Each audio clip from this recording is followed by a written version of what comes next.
So I'd like to talk with you about the role of, basically about the role of emotion in the struggle for justice.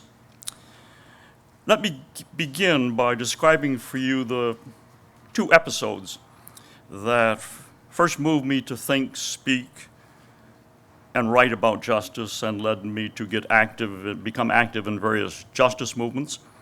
I call these my two awakenings. Some of you have heard me describe the first of these. I hope you won't get bored by my doing it again. Not so many, I think, have heard about the second, so here goes.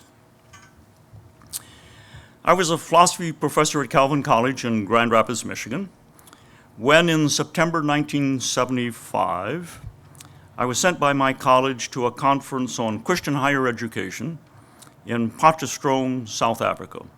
Potchefstroom is a medium-sized city, about an hour-and-a-half drive from Johannesburg, so pretty much in the center of the country.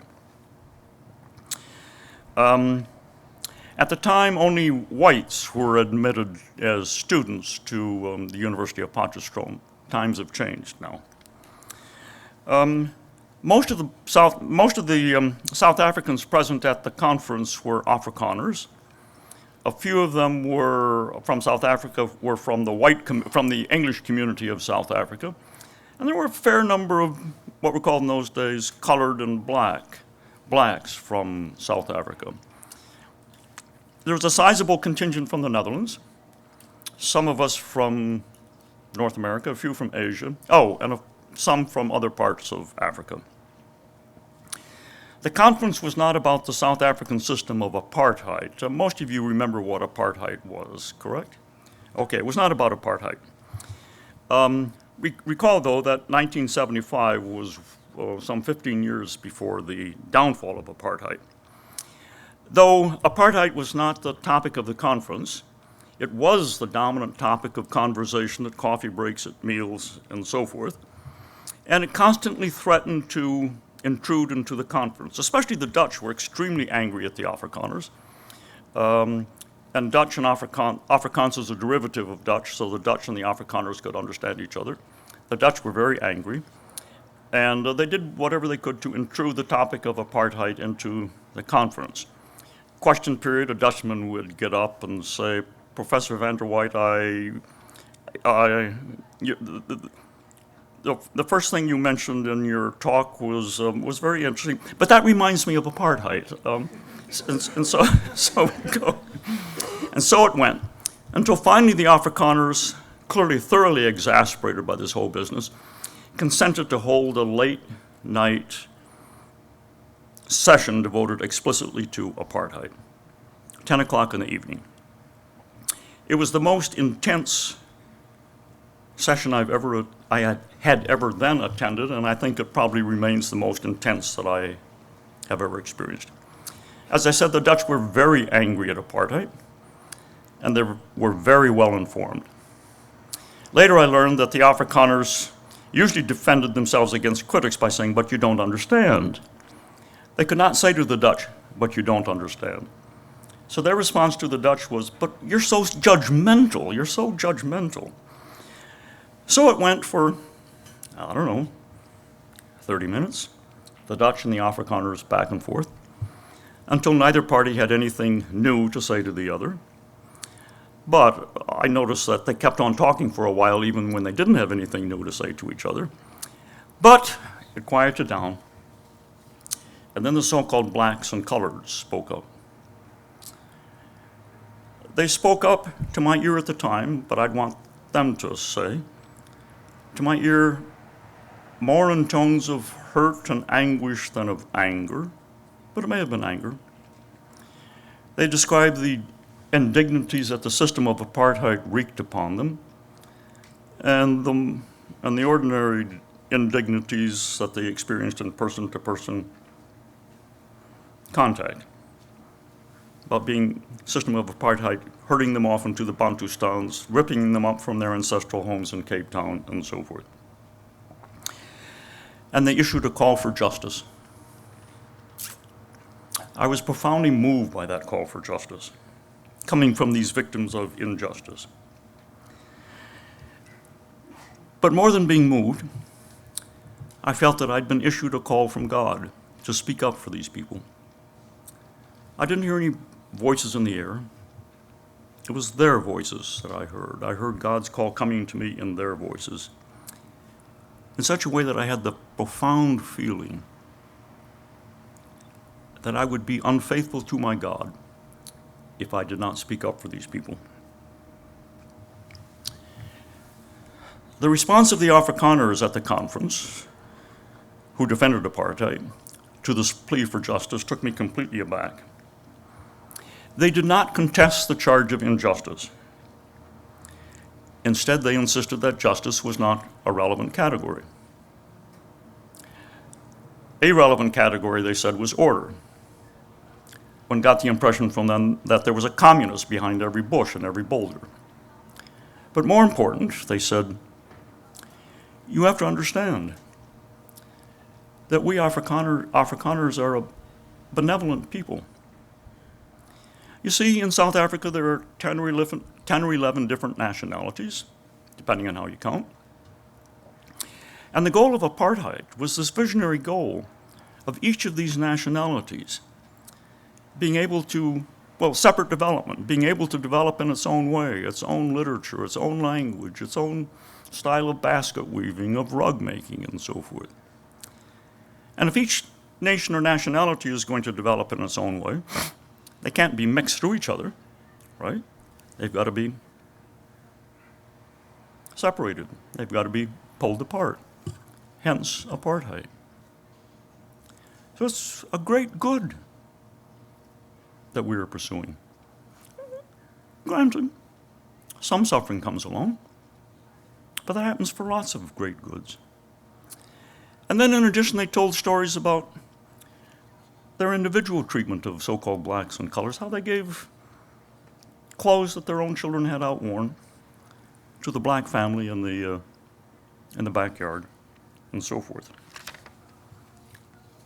In short, the Afrikaners presented themselves as a very benevolent people.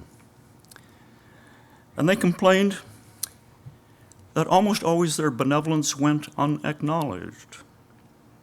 No gratitude was forthcoming. One of them, I shall never forget, Elaine, that was her name, but you don't know who Elaine was, so I can use her name. Elaine, tears dripping down her eyes, on the platform, saying, "But why can't we just love each other? Why do you always criticize us? Why can't we just love each other?" What I saw before my eyes, as I had never seen before, was benevolence being used as an instrument of oppression. Self-perceived benevolence, of course, but in some cases it may have been sincere. So I returned home a changed person. I did what scholars do. I bought yards of books about the situation in South Africa and its historical origins. I read avidly.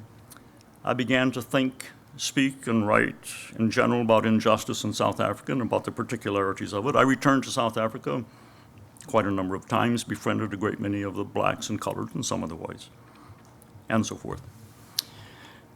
That was my first awakening. Now for my second. In May of 1978, I attended a conference on Palestinian rights on the west side of Chicago.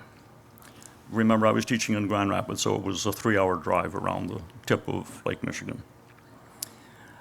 I don't know why, I never discovered why I got this invitation in my box. And I never understood in myself what it was that led me to accept the invitation, but I went. The conference was sponsored by an organization called the Palestine Human Rights Campaign. There were about 150 Palestinians present, mostly Christian. If you had asked me in advance, Waltersdorf, do you think there are any Christian Palestinians? I suppose I would have said yes. But I didn't natively think of Palestinians as Christian. I thought of them as Muslim. But these 150 Palestinian Christians, and they poured out their guts in flaming rhetoric that I later learned was too hot for most North Americans to handle. They likewise described the indignities daily heaped upon them. They told of how their ancestral lands and orchards were being confiscated and how they were being evicted from their homes and their homes bulldozed to make way for Jewish settlers. They told of collective punishment and of the multiple ways in which they were daily demeaned. They too cried out with passion for justice. And there were parentheses. The U.S. State Department allowed the head of the PLO at that time, Terzi was his name, to attend the conference with the proviso that he see to it that when he spoke, no more than 5 people were within earshot. And I just have to say that I felt infuriated. If the U.S. policy was so fragile that Terzi speaking so that 10 people could hear him, then there was something profoundly wrong about our policy.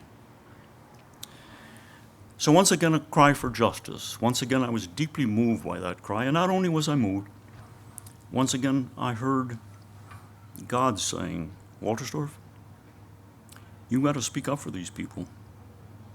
You would be religiously disobedient if you just went home. So I went home. Here we go. Bought yards of books about the situation in Palestine and its history.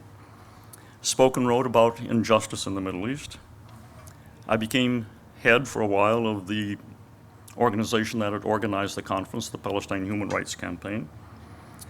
I traveled to the Middle East several times, became friends with a number of those who were protesting the situation, both Palestinian and Israeli. And when the Oslo Accord was signed between the Israelis and the Palestinians on September 13, 1993, I concluded that the situation was now in the hands of the Israelis and the Palestinians, that they would now solve it, and that there was nothing more that outsiders could do. What an incredible piece of naivete. So that was my second awakening. Now some reflections. I've often reflected on why these two experiences were so moving for me. I had been a vocal supporter of the Civil Rights Campaign, though I'd not actually gone down south to participate in any protest marches. I had been a vocal opponent of the Vietnam War, and I'd spoken out publicly in opposition. And a couple years ago, I reread some of the things that I wrote at the time about the Civil Rights Movement and the Vietnam War, and I noticed that I used the category of justice. But I had not felt called in the same way as I did when I was confronted by the so-called blacks and coloreds in South Africa and the Palestinians. I had not been motivated to think, speak, and write about justice. I didn't. So here's the question I've asked myself over and over. Why was that? What made the difference? I had read Christian scripture, Old Testament and New Testament, since childhood. The theme of justice pervades scripture. We read that God loves justice and enjoins me to imitate God in also loving justice. I'm sure I knew that in 1975, but it hadn't sunk in. You know, that's how it often is with scripture, right? It takes an experience of a certain sort to make its message here, its message there, sink in.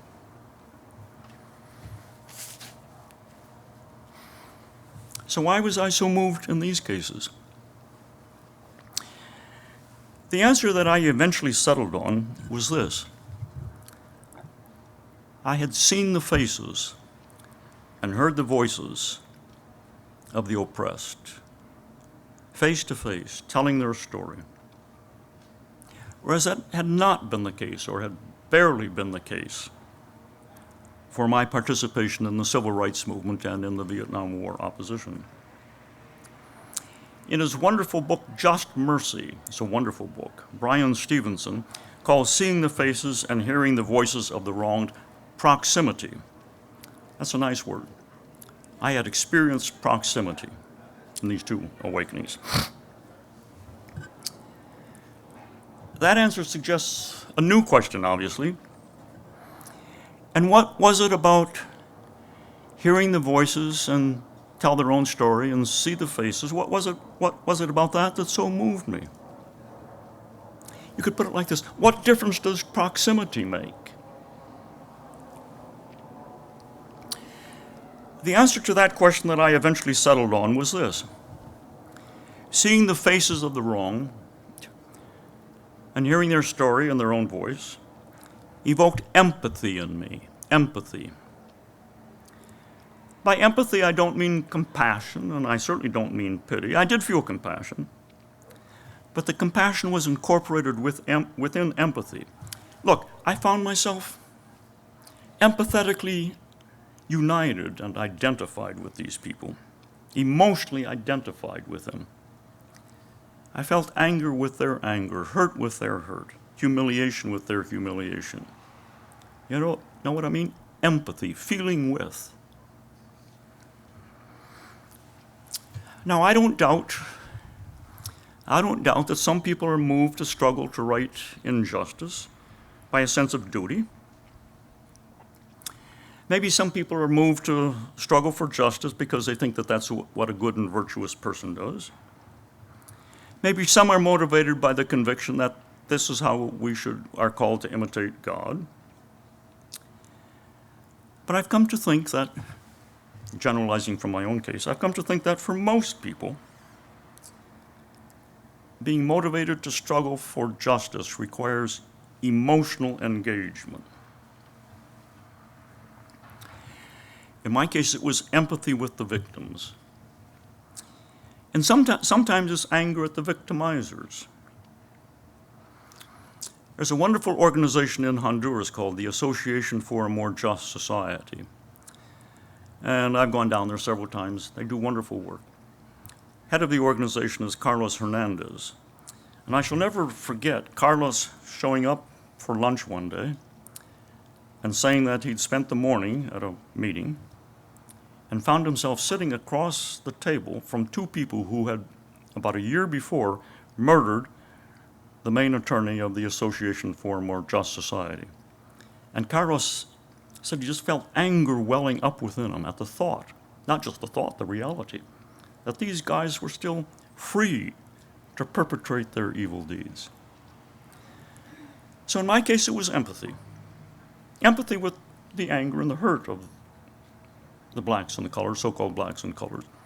In Carlos's case, it was anger. Either way, here's my suggestion. I think for most of us human beings, some sort of emotional engagement is required. Duty doesn't usually do it. Merely the call to be a good and virtuous person doesn't do it. I should mention parenthetically that you don't actually have to be face to face with the victims or the victimizers. Film can also evoke empathy powerfully, and drama and fiction can do so. Uncle Tom's Cabin, by all the testimony we have, was powerful in evoking anger at Simon Legree and empathy for Uncle Tom and his family and so forth. Whereas journalistic reports, my impression, usually don't evoke much in the way of, they give you information, but they don't evoke much in the way of empathy and anger. So, what's the difference? I think the difference is this. When we actually see the faces and hear the voices of the wronged, or when we find them vividly depicted in film or drama or fiction, I think what happens is that imagination gets energized. We imagine, to some extent, we imagine what it's like to be a person of that sort in that sort of situation. I think it's this imagining that evokes the empathy. And it strikes me that journalism seldom evokes this imagining. Whereas to read Uncle Tom's Cabin is is not just to be invited, but to be, what word do I want? To be propelled into imagining what it was like to be Uncle Tom, and so forth.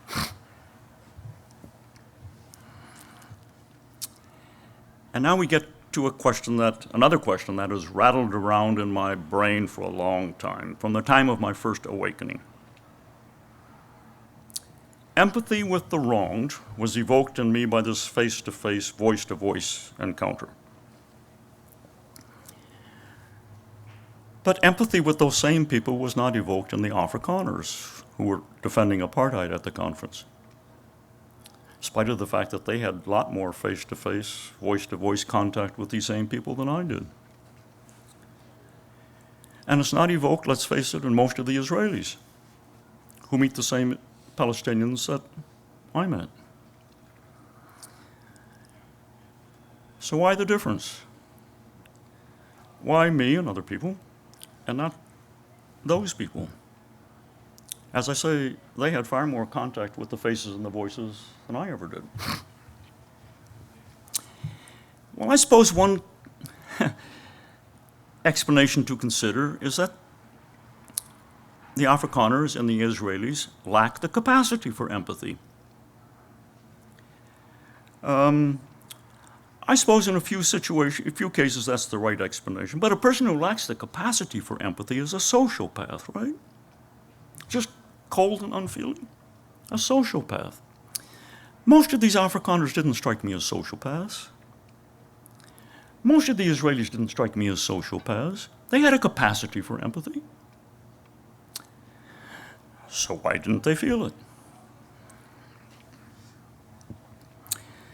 The view to which I came was this. Most Afrikaners had the capacity for empathy, and most Israelis had the capacity for empathy, but the empathy was blocked. Let me use biblical language. Their hearts were hardened. They had hearts, but their hearts were hardened. You see, I'm assuming that most human beings do have a capacity for empathy, that the sociopaths are the exception. So in this case, hardening of the heart. And now you can see the next question. I'm taking you down this sort of, trail of questions. And what explains the blocking of empathy in these cases? What explains the hardening of heart?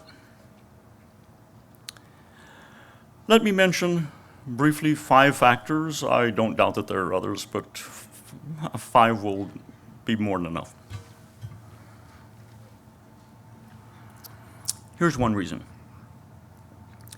The hard-hearted person has learned to dehumanize the victims, or if not precisely to dehumanize them, to think of them as lesser in some way. You all know the language.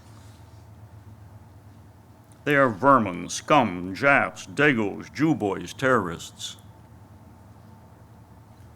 Meant to treat them as semi-humans.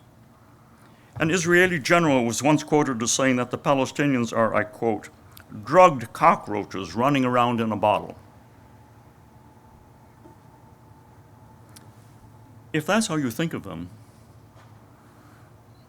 you're not going to empathize with their plight.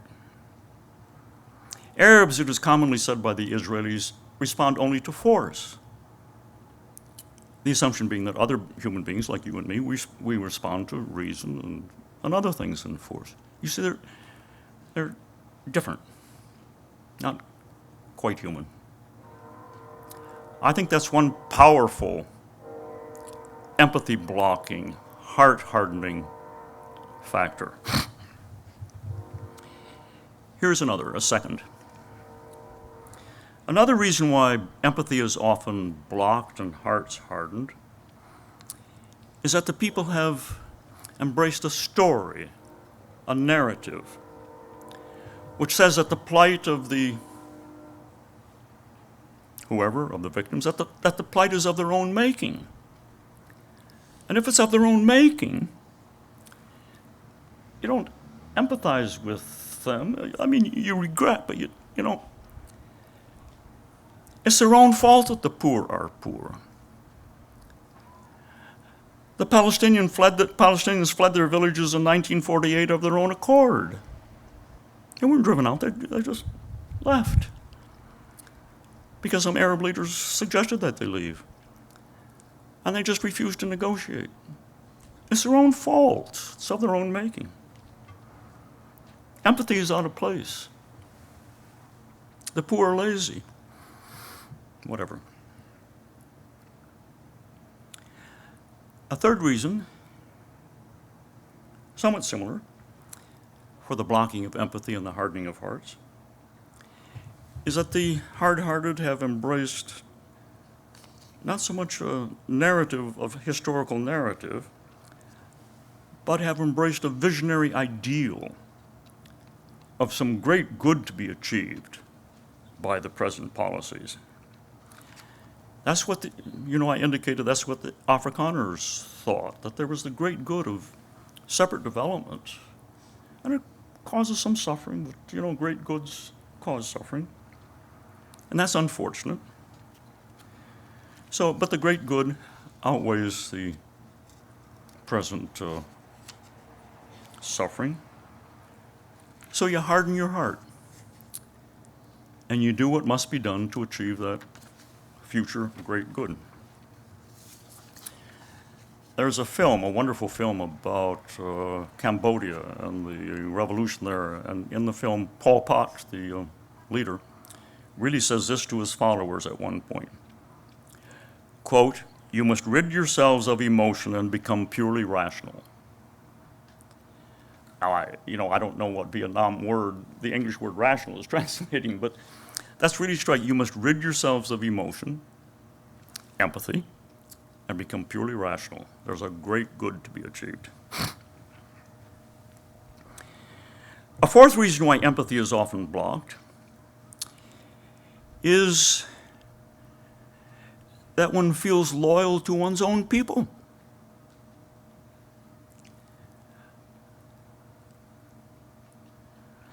I shall never forget. So one of the great heroes in the South African Revolution was a white person, Beyers Naudé, Christian Beyers Naudé, who came from a very prominent Afrikaner family, was a preacher. Eventually, he just became a profound critic of apartheid. I shall never forget an Afrikaner sitting in my living room in Grand Rapids at dinner, this Afrikaner whom we had to dinner was a defender of apartheid, and and we started talking about Beyers Naudé, and Christy, who was the Afrikaner in my living room, Christy says, "Beyers is a traitor." You see the point. A traitor to his people, the Afrikaners. He's a traitor. If that's your attitude, you don't feel empathy. And a final fifth explanation that I've come up with for why empathy gets blocked and hearts get hardened. The fifth one is this. Maybe this is the most common. Empathy is blocked by the realization, perhaps half-conscious, that feeling empathy would lead to acknowledging one's own complicity in the plight of the victims. Acknowledging one's own complicity would require a drastic change in one's life, and that's more than you can handle. You give up friendships. Beyers Naudé gave up all his traditional friendships, gave up his position in the church, and that's more than most people can handle. So best to harden one's heart, make contributions every now and then to charitable organizations, and then nothing has to change. Excuse me.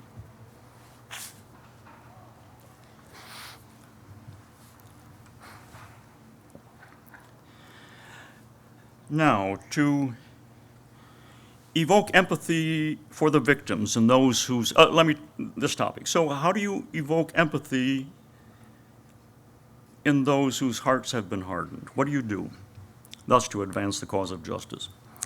Well, the answer is pretty clearly this. You've got to diagnose the cause of the hardening. Which of these 5 factors is at work? Maybe some other, combination, no doubt. You have to diagnose the particular cause of the hardening and then do what you can to remove that cause. And in each case, you've got to craft, here's what I'm saying, in each case you have to craft your approach to what is the factor. Is it some visionary ideal that's at work?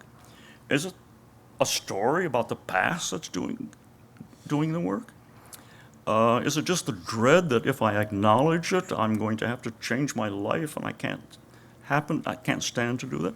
You've got to diagnose the cause and then do what you can to change the cause. And here's scholarship. Here scholarship often plays a significant role. A number of Israeli historians have shown that the standard Israeli narrative, which says that the plight of the Palestinians, the original plight of the Palestinians, is of their own making, is simply false. It's not true. That's a contribution that scholars can make. And Adam Hochschild, in his wonderful book, Bury the Chains, about the abolitionist movement in England, describes how the anti-slavery advocates in 19th century England succeeded in persuading the British public that they could abolish the slave trade without causing economic collapse in England. So it wouldn't it wouldn't cause a radical change in lifestyle. And that argument proved to be significant in the British saying, well, yeah, it's a bad thing, and since it won't cause all that much change in lifestyle, let's go for it. Sad to say, pressures to remove blockages to empathy often fail, obviously. They're often unsuccessful.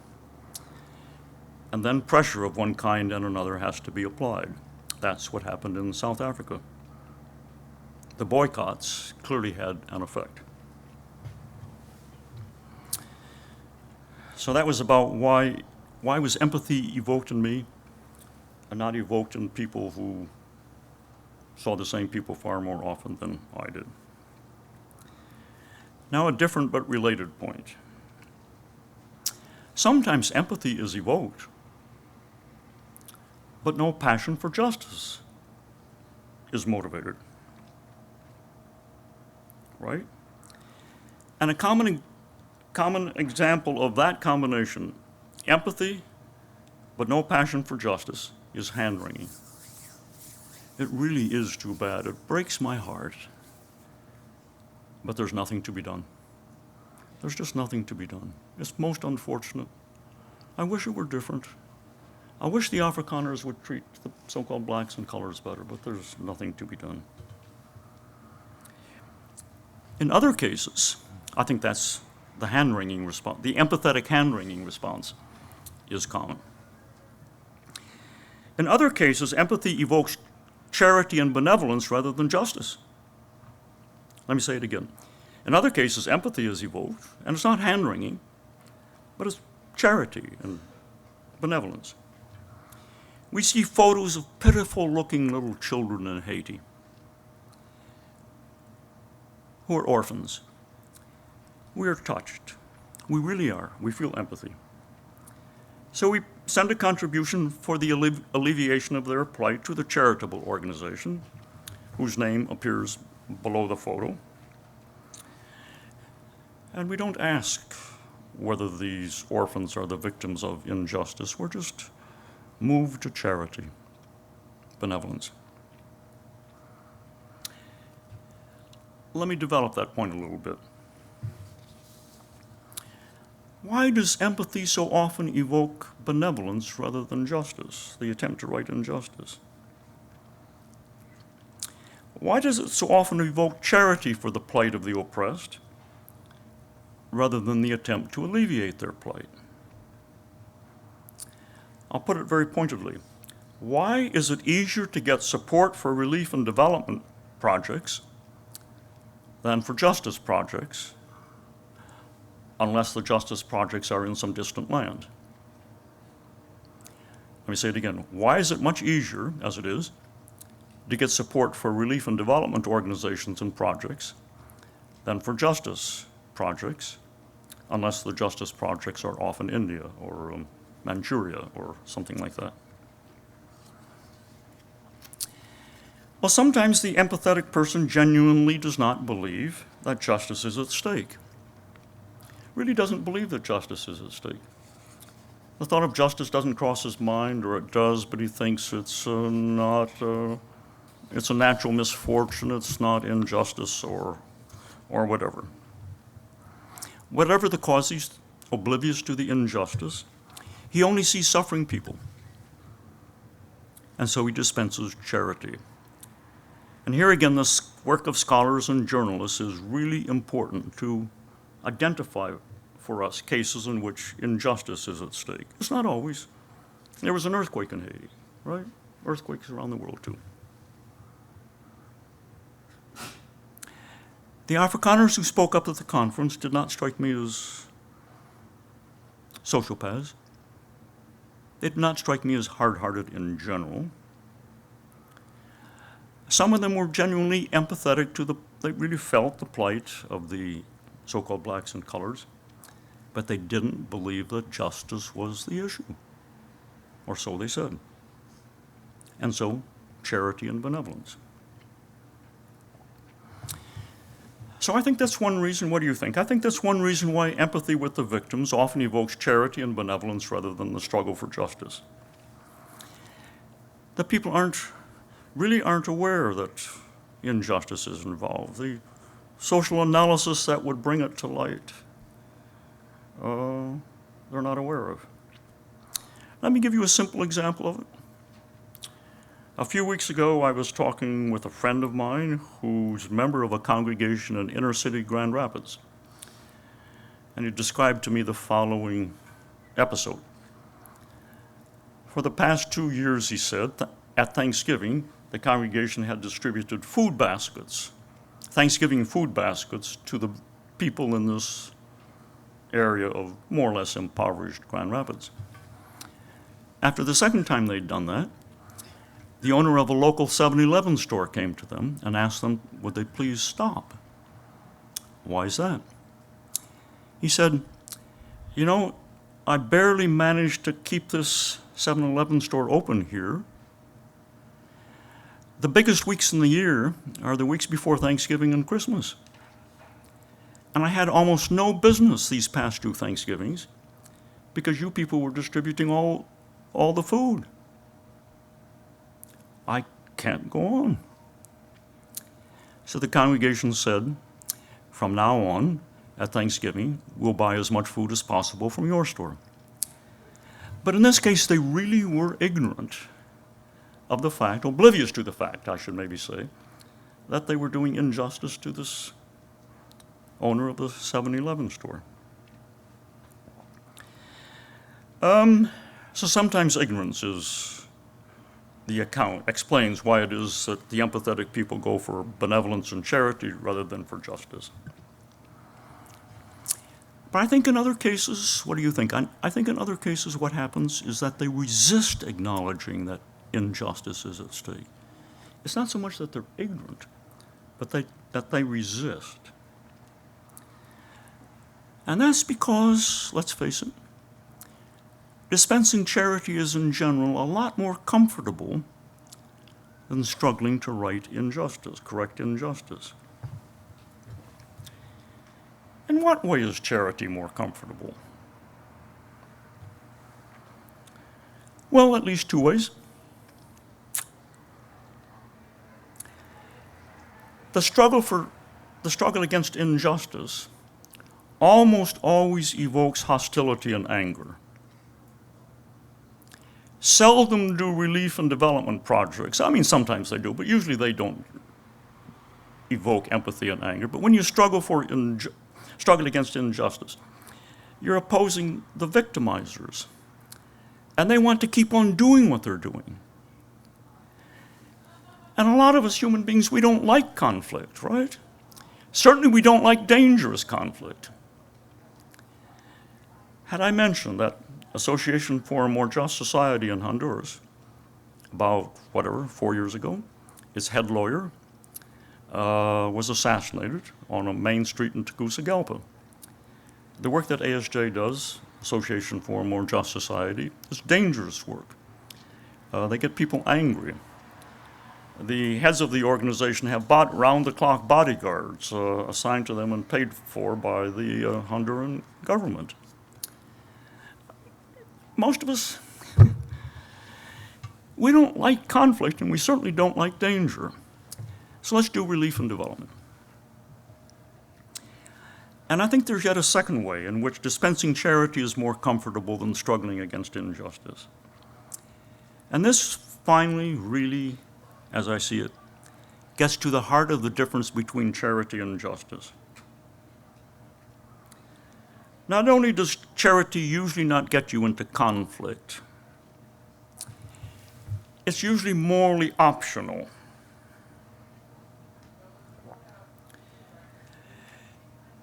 If justice does not require that I give clothes to the so-called blacks and coloreds in my backyard in South Africa, if it's simply a matter of benevolence and charity, it's up to me whether I give them the secondhand clothes or clothes to somebody else.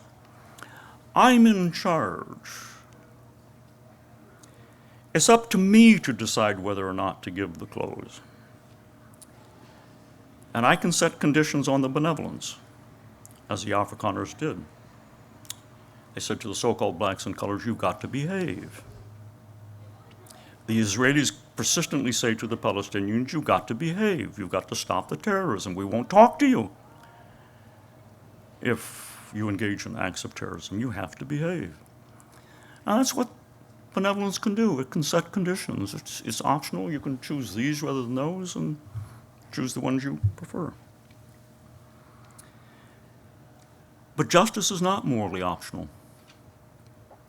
If justice requires that I give the clothes or whatever, then I ought to give the clothes. Okay, so let me conclude. My main theme has been this, that emotional engagement with the victims and the perpetrators of injustice are the most powerful motivators, so far as I can see, of the struggle to correct injustice. Empathy with the victims, anger at the victimizers. To say it once again, I don't claim that everybody is energized by emotional engagement. Some people may be energized by duty.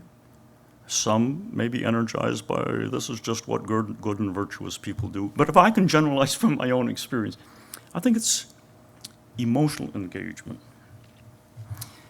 And if that's correct, there's this moral, right?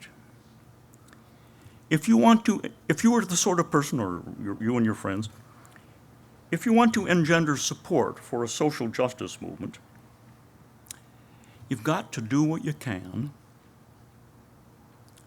to evoke emotional engagement with the people that you're trying to help.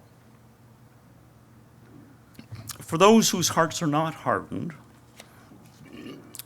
I think the best strategy is face-to-face engagement, or otherwise film, drama, powerful fiction. And as for those whose hearts are hardened, you have to figure out why they're hardened. What are the blockages? And what, if anything, can you do to remove them? Tell a different story about what happened, more accurate story. Puncture holes in this visionary story of the great good that's to be achieved by murdering half of the Cambodians and so forth.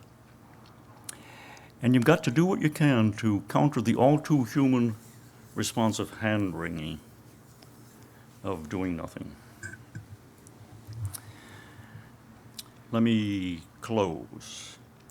I'm a Christian, speaking in a Christian college, University, Biola. But I've scarcely mentioned Scripture. I've alluded to it, but haven't directly mentioned it.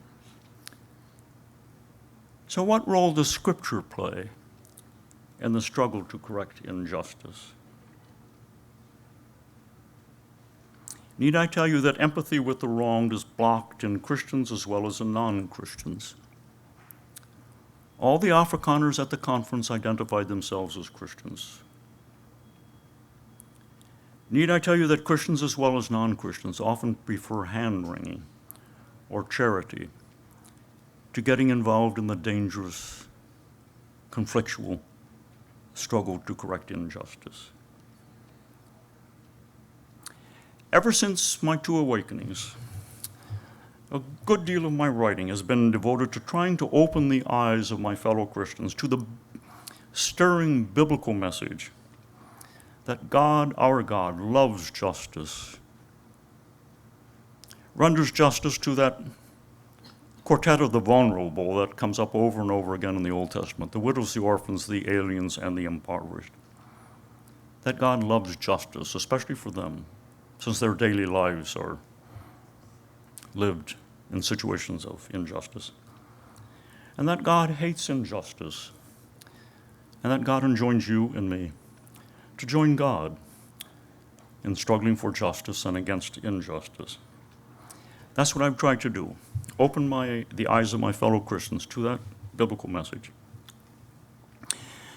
But it's been my experience, after some years, been my experience that unless biblical exegesis is joined with the sort of emotional engagement that I've been discussing this evening, nothing much happens.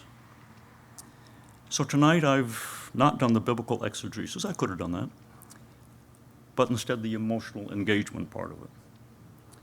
Our hearts have to be engaged, not just our hermeneutical heads. Thank you very much.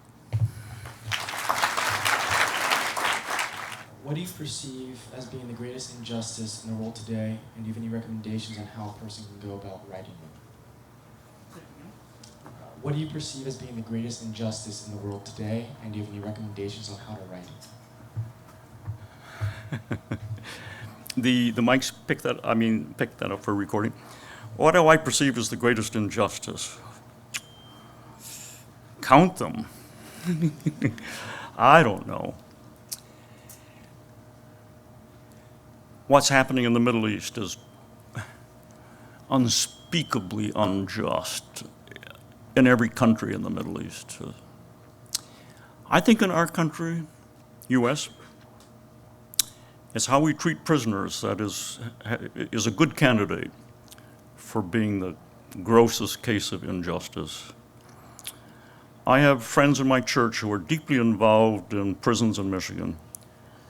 And the stories they tell, it's just vindictiveness, it's vengeance that's at work, and arbitrary. So certainly among the gross cases of injustice in American society is the prisons.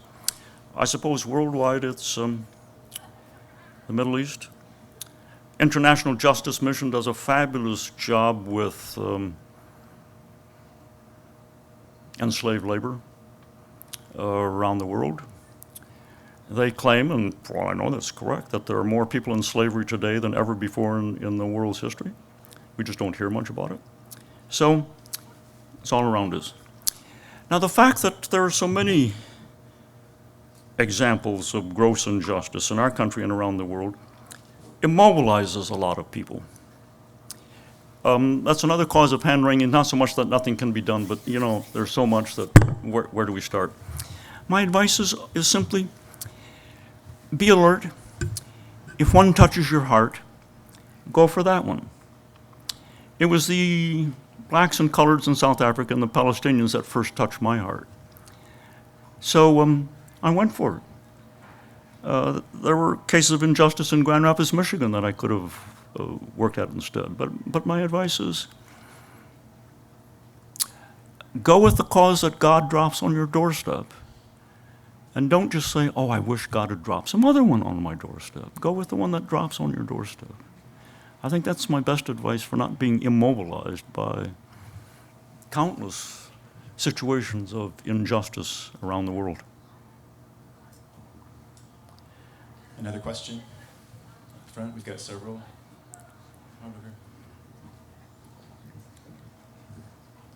Yes, sir. I wonder if you could talk a little bit about your engagement with those who would fit the role of the persecutor. And how, I mean, we have kind of a unique, maybe not a unique, but a special command to love our enemy, to reach out to those who are doing the injustice, and the victimizers. How does one engage with the ones who are doing the victimizing? So I think always when one works in situations of injustice, you have to set priorities. And I think the first priority is to stand up for the victims. But you're absolutely right, love your neighbor. So once again, what ASJ does, Association for a More Just Society in Honduras, is for me really admirable. They basically do two things when someone is raped or land rights are violated, or instead of the medicine that's supposed to be distributed by the government, it proves to be chalk powder and on and on. First of all, they stand beside the victims. In Honduras, I've learned, there's a lot of corruption, but maybe worse is there's a pervasive lack of trust. The ordinary people don't trust the police don't trust the prosecutors. The ordinary people worry that if they tell the police what happened, the police will tell the guys who committed the crime, and then they'll come back and assault the family and so forth. So it's pervasive lack of trust. So they've got to work to build up trust, get witnesses, encourage witnesses. In Honduras, it's possible for a witness in court to be completely concealed in a robe and so forth, and to have their voice altered so that the accused doesn't know who the witness is. It's not allowed in Anglo-Saxon law. You have to know you have to know the witnesses and so forth. So what they try to do is stand beside the victims, and then alongside that, get the government to do what it's supposed to do, namely investigate the crime and so forth. Now, how do we love the enemy? I would say two things. In Leviticus 19, shortly before we get love your neighbor as yourself, what we read is this: reprove your neighbor if the neighbor has done wrong, lest his guilt be on you. Now that's really interesting, isn't it? So concern for the moral character of the other person is part of loving the neighbor, and you have to reprove, and sometimes forcefully reprove. As I mentioned today, there's a story about the 17-year-old in Texas who was drunk and killed somebody while driving, and his defense was that he was afflicted with affluenza, right? That his parents had never taught him the difference between right and wrong. Now, suppose that's true. I regard that as a profound dereliction of duty on the part of the parents. They should have reproved him. So, one thing that we owe the wrongdoers is reproof, to make clear to them that they've done something wrong. And the second thing that we owe to every human being is to see to it that the way in which we reprove them is consistent with recognizing that they've been created in the image of God. So treat them too with dignity. And what strikes me about the stories I hear about the Michigan prison system is that the wardens well, not all of them, of course, but many of them consistently treat the prisoners with indignity. They aim to treat them with indignity. That's part of what loving even the enemy consists of. Sorry that I've got it, but the light is shining straight in my face. It's bright up here. Let's go to Twitter. And Mary Lou asks about another blockage of empathy. She's asking about removing the blockage of American civil religion, or you might think of, the American approach to talking about religion in society. How can that blockage be removed? Now, I wonder how she's thinking of that as related to the blockage of empathy. Do you know? Oh, And that is you. There we go. Let's get this woman a Yeah, microphone. let's give her a voice. Give her a voice. I think the idea of this is a Christian nation blocks empathy. Because all the choices we make are good because we're a Christian nation. And so I think a lot of times, so that's something I just refer to, I use that term American civil religion, where we get them confused and we get them mixed up. And have you had success? Have you come across that? And have you had success at evoking empathy with that ideological barrier? Hadn't thought about that, but the idea is sort of, hey, look, we're a good people. We're a good Christian people. We're a good people. So how can we possibly be doing something wrong the way as you claim we're doing? Yeah. I suppose that's closely allied to one of the ones I gave, right? Identification with one's people. The Afrikaner identifying with an Afrikaner identifying with the Afrikaner people, and this Christy in my living room saying about Beiersnode, he's a traitor to the Afrikaner people. Yeah, it's another factor. Yep, good point. I think we've got a few more in-person questions over on this side. 2 in this row. Hi. So let's say you've already decided God has called you to care about this particular cause, this particular injustice. When it comes to something like you need to rally more manpower, you need to convince more people around you who aren't directly afflicted by this to care.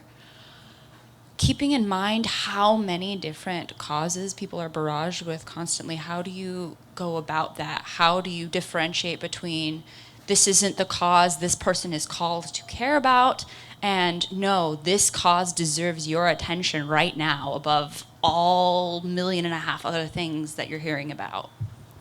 Well, you and I live in a wonderfully open and vocal society, so so once again, as you gather, I'm a great admirer of Association for a More Just Society in Honduras. They have supporters in the U.S., and what they do is they have a website. They hold a conference at various conferences, dinners actually, once a year at various points around scattered around the U.S. And they bring heads of the organization from Honduras to speak.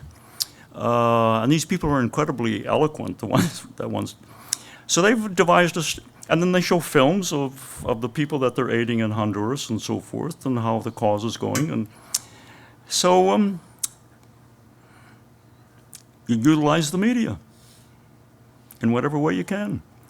And some causes fall flat. You find that you think is really important, but you just can't muster any supporters, and you regret that. I mean, you really do. And you turn to some other one.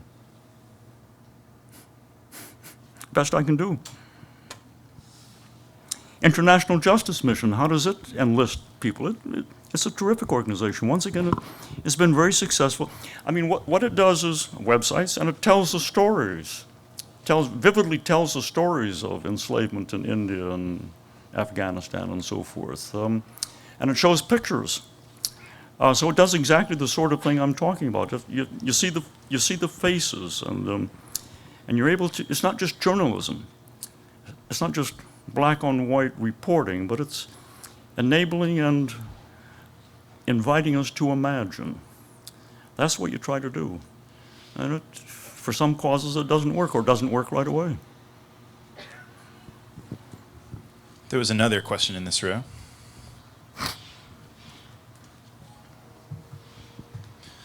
Dr. Waltersdorf, I wonder,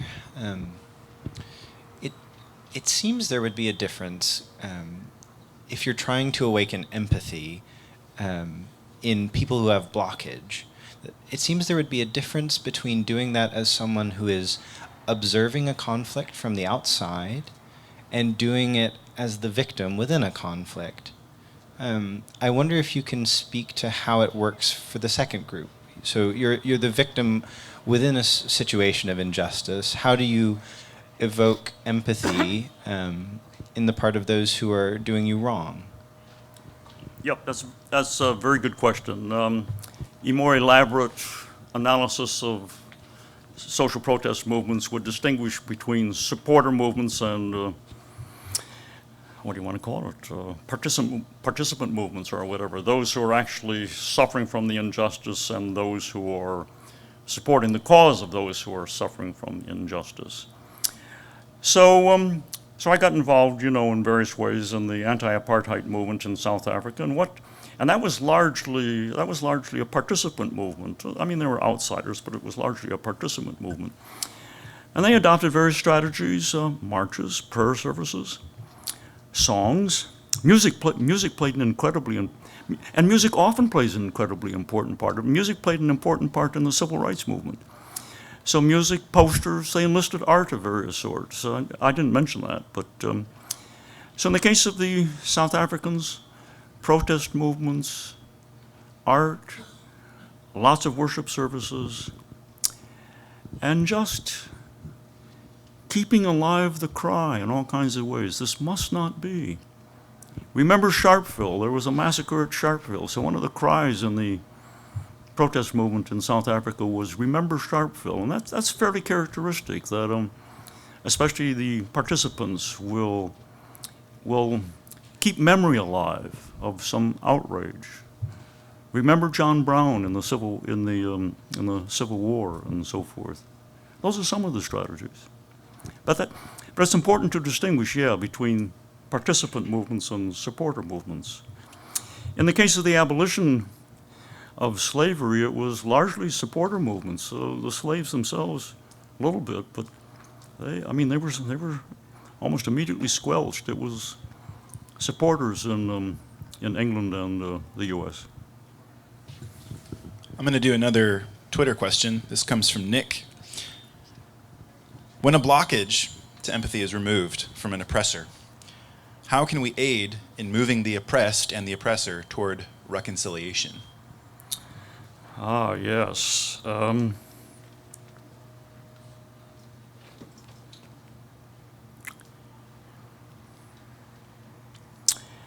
That's often very difficult. It was achieved to some extent in South Africa by the Truth and Reconciliation Commission,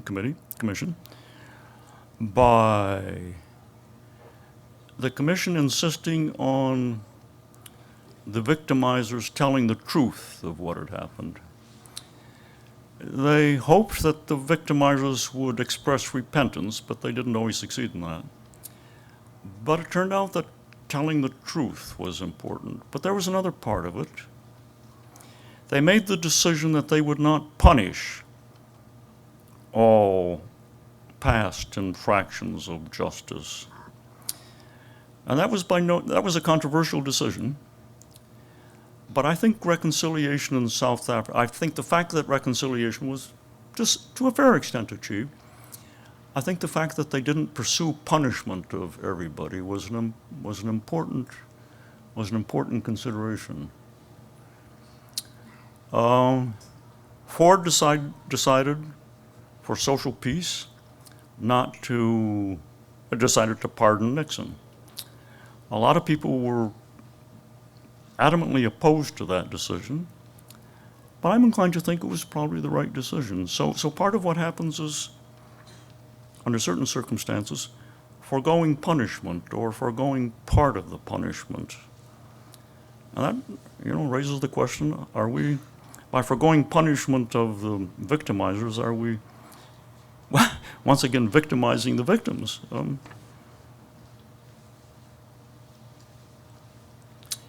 Reconciliation, ideally reconciliation occurs when the wrongdoer repents. Then it's easier. It's when the wrongdoer doesn't repent that it becomes more difficult. Other audience questions toward the back. Thank you very much for your talk, Dr. Wolstorff. It's a privilege to hear you today because I'm working on this very topic of human dignity for my dissertation here at Cook School of Intercultural Studies. My question for you is, I grew up in India and I've had first-hand experience in terms of seeing victims who have bought into the narrative, as you mentioned, has been embraced by victimizers, because it has eternal consequence in terms of if they come out of that structure that's been created within the culture, they may lose out in terms of their eternal reward. So they wish to, in some sense, remain under the same structure. So my question for you is, given that in India there is this negative sentiment against Christian religion, in particular at this point of time, so how should we reach out to people who are being victims but have bought into the narratives or ideology being created by people who have victimized them? So how do we engage, critique, correct the narratives that victimize? Of course, let me begin by saying sometimes, of course, the victims themselves have bought into the narrative. They have themselves internalized the critique and said, yeah, we are second class. We don't have the dignity that the others do. And that's one of the saddest things of all. Some of the blacks in slavery conditions in the U.S. South had internalized what the whites were thinking about them. So I think the only thing to do is, so far as I can see, is tell as loudly and popularly as we can the correct narrative. Say you've got it wrong, as loudly and popularly as we can. That's what Israeli historians have done, but they have by no means succeeded in persuading the Israeli public in general. Sometimes it takes a long time to correct the narrative, the story of how it happened. I'm not giving you a good answer to your question because how would you answer your question? The way I approach it is by dealing with their worldview where they are, as you mentioned, telling the truth as it is. But I've not found much influence in terms of changing their views. That's my struggle. And I'm hoping that I would find something in terms of reaching out to them and making them aware that they shouldn't be there where they are and being victims. But I haven't found an answer yet. So that's the very reason I'm working on this topic for my dissertation. So. Other audience questions? I'm going to go up here. They've been waiting.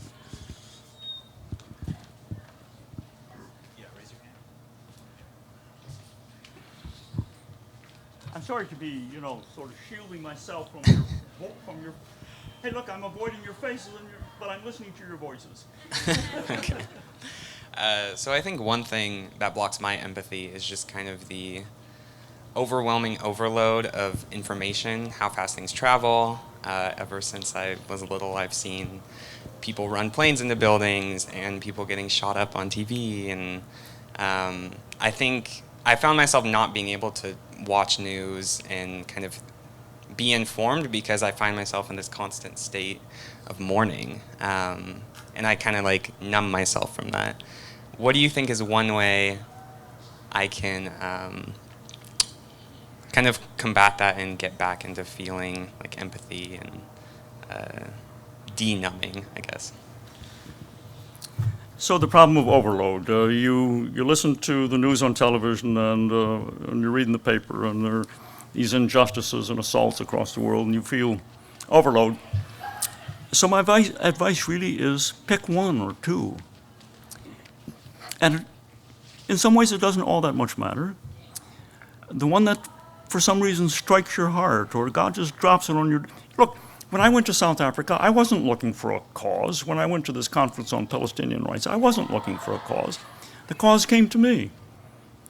And I opened my heart to it. There probably would have been there were some other people there who were not particularly from North America and so forth, who were not particularly energized to engage themselves with the so-called blacks and colors or the Palestinians.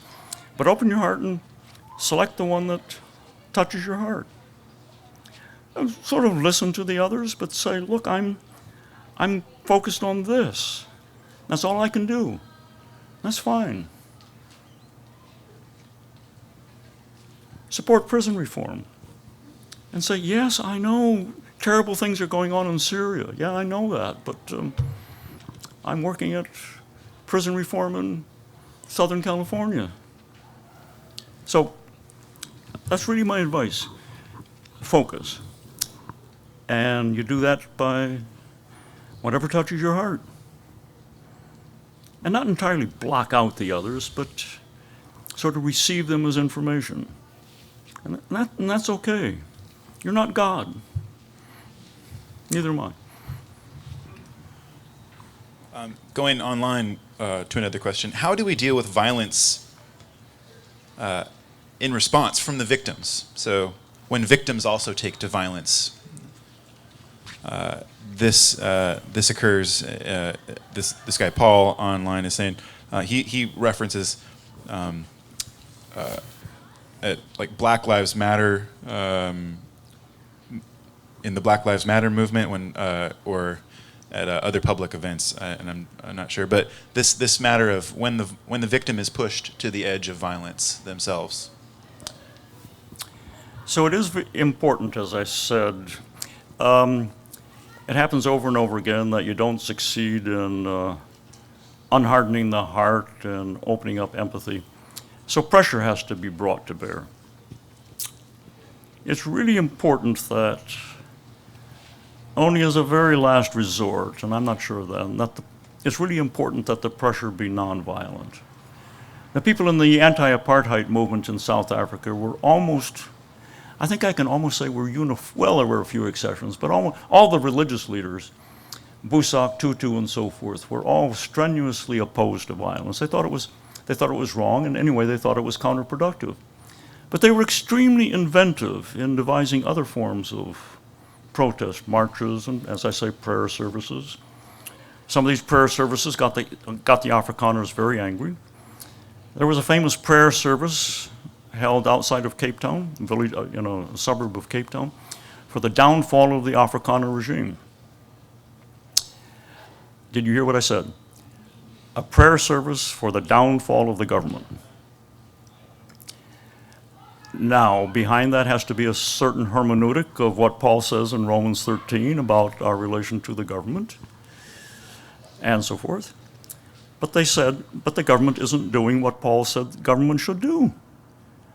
It's an anti-government. It's not serving the cause of justice. So they prayed for the downfall of the government. And the government fell. So here's a question for you and me as Christians.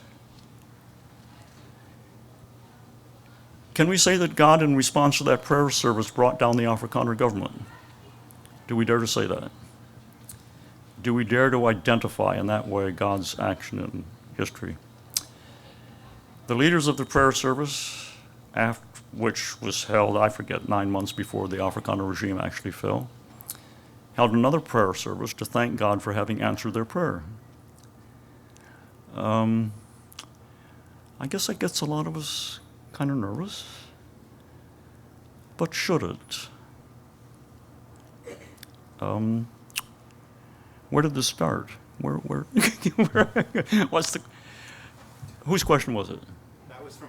Oh, that was from, yeah, okay. From online. So, Yeah. why don't we do one more in-person question? There was someone in the back, so over here on, yeah, thank you. So you mentioned anger against the perpetrator, and I see a role for that because it seems like that legitimizes what the victim has been wronged, right? But then you also talked about how vengeance is a bad thing, like in prison. Just because these people maybe have been convicted of doing wrong doesn't mean that we get to treat them a certain way. How do you keep your anger from becoming, shall we say, vengeful anger instead of righteous anger? Yep. So that's a really good question. So I think for Christians, vengeance, payback, retribution is out. Jesus says, Paul repeats it in Romans 12 and other letter writers do in the New Testament, do not repay harm with harm. The usual translation is, do not repay evil with evil. Repay harm with good. I think, the Christian tradition, most of the Christian tradition, I guess, or at least a great deal of it, has supported retribution, payback. I can't read Jesus and Paul except as saying payback is out. I don't think that means that punishment is out or hard treatment. Remember the passage in Leviticus that I referred to. Reprove your neighbor when the neighbor has done wrong. So reprove, but don't pay back. And so my example is when parents punish their children, unless there's something extremely sick in the relationship, the parent doesn't think of paying back. Johnny, you've got to be, you don't use this word to little Johnny, but you've got to be reproved for what you did. You've got to be reminded. I don't want you to be infected with affluenza, okay? I don't want you to be infected with affluenza. So anger. So I think, I think it's the duty of all human beings, but certainly of Christians, to keep anger alive, to say this must not be. And to say this must not be even when you don't know what to do about it.